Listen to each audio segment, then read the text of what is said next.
Got a couple of planes to try out today. I've built myself a brand new Bixler because I always like Bixlers, and this is the third one I've had. And I have a little plank made from a little glider, which I'll try out. So the Bixler, I'd forgotten how awkward they are to put together. Actually, they're a bit of a pain to assemble.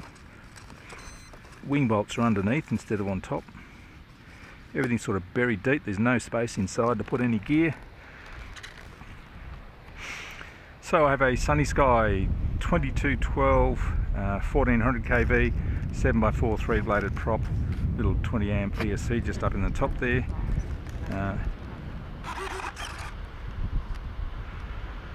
And what else? Just Metal Gear servos everywhere. Yeah, it's kind of awkward putting the servos in. Yeah, it's just an awkward plane to put together, but one of the best, smoothest flying planes around, I think. Just love it. Anyway, there we go. Look at that. Just made to glide.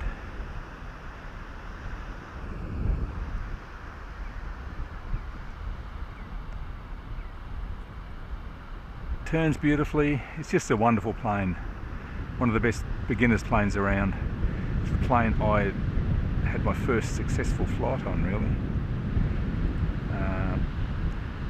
But I wish they'd update the assembly.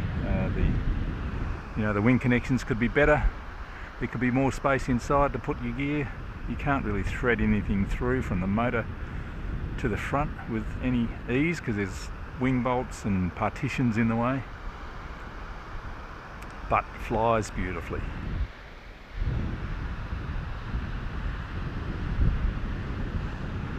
Haven't used the motor yet. Let's do a bit of motoring out.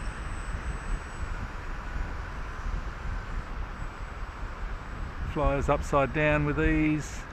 Nice. I haven't got flaps on this one. I don't think you need flaps. If anything, I would connect the flaps and the ailerons together to give you full span ailerons. You want a bit more aerobatic performance, but just a lovely plane. It was about 80-90 bucks, the kit from Hobby King, and I thought they were going to go out of production, so I bought one for myself a while ago and finally put it together.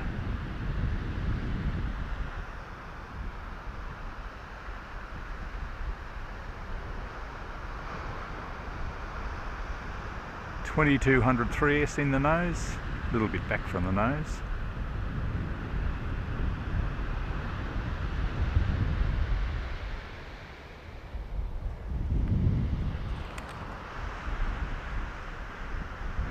Nearly fell over.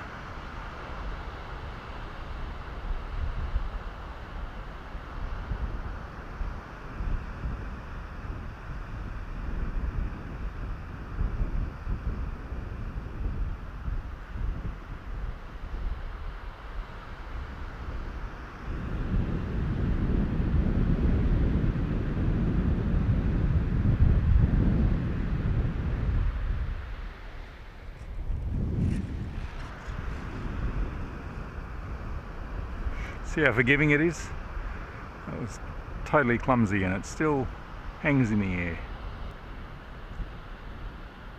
Nice little rudder, not overdoing it. Better put my Runcam thumb on it to get some aerial footage.